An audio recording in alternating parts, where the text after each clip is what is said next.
Hello and very good morning to all my dear students.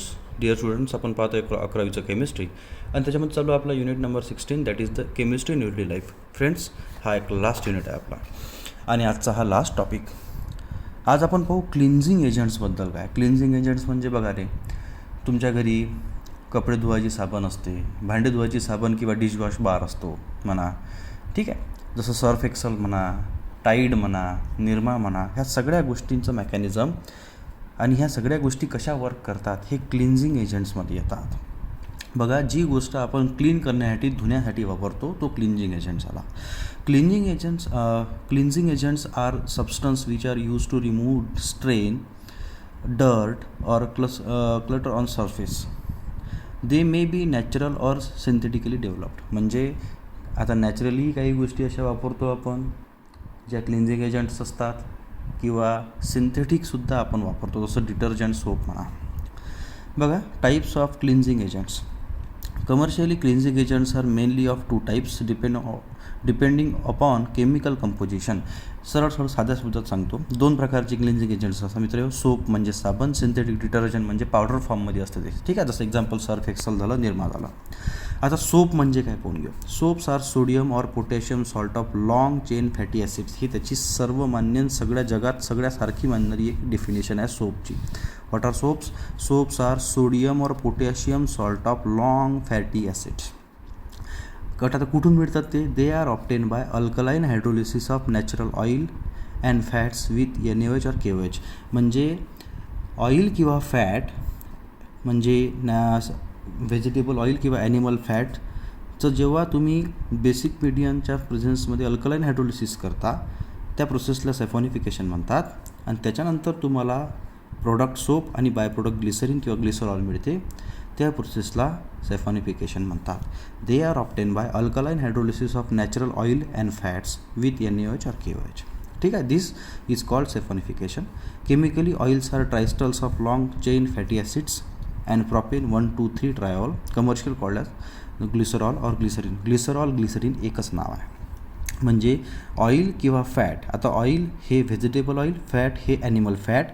तर जेव्हा तुम्ही NaOH किंवा KOHच्या प्रेझेन्समध्ये जर का हायड्रोलिसिस कराल तुम्ही, अल्कलाईन हायड्रोलिसिस, त्या प्रोसेसला सॅफॉनिफिकेशन म्हणतात. तर तुम्हाला सोप म्हणजेच सोडियम और potassium salt of long chain fatty acids along with glycerine और ग्लिसरॉल मिळते. The quality of the soap depends upon the nature of oil and alkali use. म्हणजे किती साबण किती चांगली आहे, तर हे डिपेंड असते तुम्ही कोणत्या प्रकारचं ऑइल किंवा फॅट आणि कोणत्या प्रकारचं NaOH आणि KOH वापरलेलं आहे. Potassium soaps are soft to skin. म्हणजे आपण ज्या आंघोळ करण्यासाठी, हात धुण्यासाठी साबण वापरतो, म्हणजे बाथरूममध्ये ज्या वापरतो, त्या पोटॅशियम सॉल्टनं बनलेल्या असतात. Therefore toilet soaps are prepared by using the better grade of oil and with KOH. म्हणजे जो सोडियम सॉल्ट आहे हा हार्ड सोप झाला, जसा हा टाईड बार झाला किंवा रिन सुप्रीमचा बार झाला. पण जर का ह्या सोडियमच्या जागी जर पोटॅशियम असलं तर हा सॉफ्ट बनते. हेन्स NaOH तेव्हा लावा जेव्हा तुम्हाला हार्ड बार बनवायचा आहे, आणि KOH तेव्हा टाका जेव्हा तुम्हाला सॉफ्ट बार बनवायचा आहे, म्हणजे सॉफ्ट साबण बनवायचे आहे तेव्हा. ठीक आहे. Therefore toilet soaps are prepared by using the better grades of oil and fat. Care is taken to remove excess of alkali. ही प्रोसेस करत असताना एक्सेस ऑफ अल्कली साबणामध्ये राहू देऊ नका. तेच आता त्यांनी म्हटलं laundry soaps are made of NaOH. म्हणजे जे हार्ड सोप्स असतात, म्हणजे साबण, कपडे धुण्याचे वगैरे साबण असतात, ते सोडियम सॉल्ट असतात. आणि जे आपण बाकी जे आपल्या बॉडी पर्पजला क्लीन करण्यासाठी वापरतो ते पोटॅशियम सॉल्ट्स असतात. ठीक आहे. दीज आर ऑल्सो कल्टेन. आता साबणामध्ये फक्त दोनच गोष्टी नसून काय असते, NaOH असते, सोडियम रिझोनाइट्स असतात, लेदरिंग एजंट्स असतात, सोडियम सिलिकेट्स असतात, etc. ठीक आहे. Hard water and soft water. आता हार्ड वॉटरमध्ये सोप वेगळ्या प्रकारे वर्क करते आणि सॉफ्ट वॉटरमध्ये वेगळ्या प्रकारे वर्क करते. जसं बोरवेलचं पाणी झालं, विहिरीचं पाणी झालं, जे खारट पाणी राहते हे हार्ड वॉटर, आणि नॉर्मल जे वॉटर आपण एकदम प्युअर वॉटर असते ते soft water. Soaps are water soluble. हे तर सगळ्यांना माहीत आहे का, साबणीचा फेस करतो म्हणजे वॉटरमध्ये सोल्युबल होऊ शकते soap. They forms come in hard water. म्हणजे असं एक प्रकारचं आपण म्हणू की जसे कपड्यांचे पुसे निघतात, म्हणजे जर हार्ड वॉटरमध्ये जेव्हा तुम्ही कपडे धुता तर तुम्हाला खाली असे PPT प्रेसिपिटेशन असे पुसे जमा झालेले दिसतात, त्याला स्कम म्हणतात. and becomes inactive. This is because hard water contains dissolved salt of calcium and magnesium. आता हार्ड वॉटर का बरं असते ते, हे बघा, नॉर्मल वॉटरमध्ये कॅल्शियम मॅग्नेशियम ह्या पदार्थ तर असतातच, पण हे नॉर्मलपेक्षा जर जास्त असेल तर वॉटर बनते हार्ड. मग अशा कंडिशनमध्ये ज्या वॉटरमध्ये कॅल्शियम मॅग्नेशियम जास्त प्रमाणात आहे ते वॉटर झालं हार्ड वॉटर. अशा हार्ड वॉटरमध्ये साबण इफेक्टिव्ह प्रकारे क्लिनिंग करू शकत नाही आणि कपडेसुद्धा खराब करते हार्ड वॉटर. ठीक आहे. मग आता काय मेकॅनिझम दाखवलेले आहे त्यांनी, which reacts with soap precipitating calcium and magnesium salts of fatty acids. बघा, हा झाला तुमचा साबण आणि हे कॅल्शियम आणि मॅग्नेशियमचे त्याच्यामध्ये सॉल्ट्स असतात.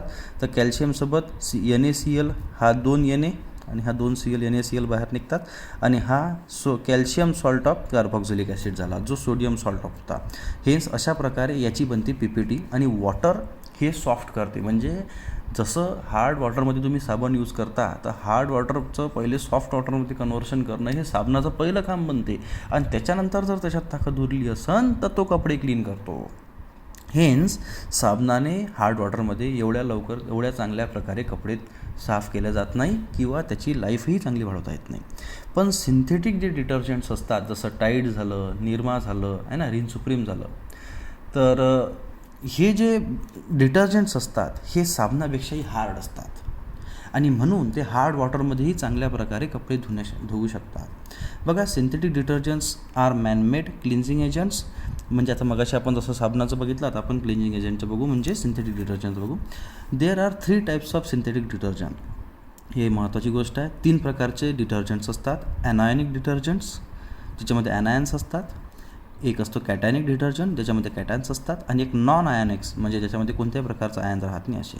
कॅटायनिक डिटर्जंट्स आर द ठीक आहे. आता anionic detergents are sodium salt of long chain alkaline sulphonic acids or long chain of alkyl substituted benzene sulphonic acid.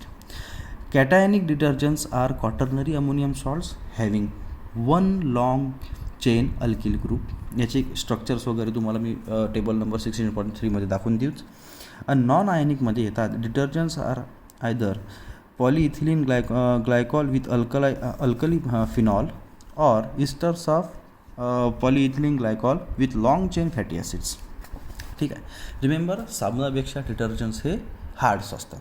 ठीक आहे. आता मेकॅनिझम ऑफ क्लिन्झिंग एजंट बघू. Soaps and detergent bring about cleansing of dirty और greasy surface by the same mechanism.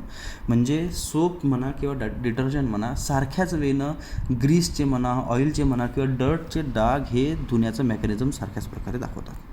ठीक आहे. Dirt is held at the surface by mean of oil matter therefore cannot gate washed with the water.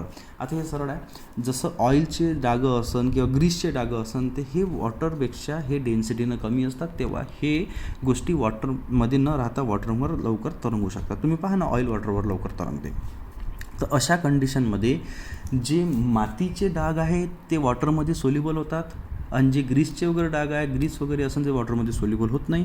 दोघांनाही एकाच वेळेत जर काढायचं असेल तर सोपमध्ये मग 2 प्रकारच्या गोष्टी असते. एक असते पोलर एक असते नॉन पोलर एक. पाहू आपण पुढं. The molecules of soap and detergent have 2 parts. 1 part is polar, त्याला आपण हेड म्हणतो हे, आणि दुसरा पार्ट असतो नॉन पोलर, त्याला आपण म्हणतो टेल, जे कार्बोक्झिलिक ॲसिडची चेन असते. ठीक आहे. आता पुढं बघू होते कसं. बघा, हा एक डर्ट पार्ट आहे, सपोज ऑइलचा किंवा ग्रीसचा पार्ट आहे.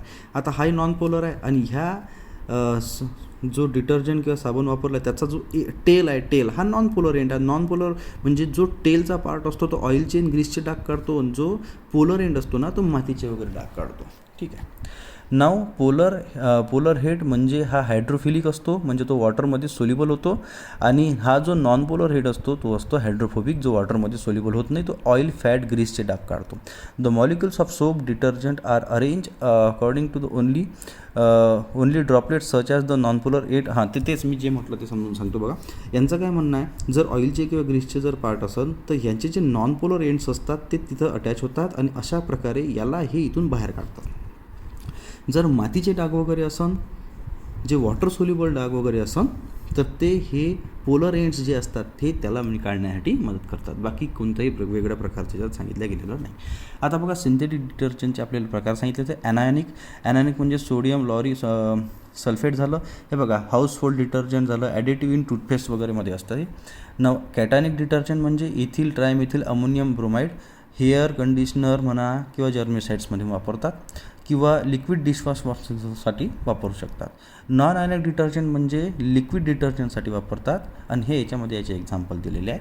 अशा प्रकारे फक्त तुम्हाला एक्झाम्पल आणि कशासाठी वापरते हे सुद्धा विचारू शकते किंवा क्लिन्झिंग एजंट सोपची वापरू शकतात किंवा mechanism hard water to soft water करण्याचं किंवा प्रिपरेशन. तो मित्र हो, अशा प्रकारे आजचा हा टॉपिक संपला आणि हा टॉपिक सोबतच हे पुस्तकसुद्धा संपलं असं समजून घ्या. नखरेचा सिलेबस संपला. काही क्वेश्चन असेल तर मला विचारा. आजचा लेक्चर एवढंच. धन्यवाद.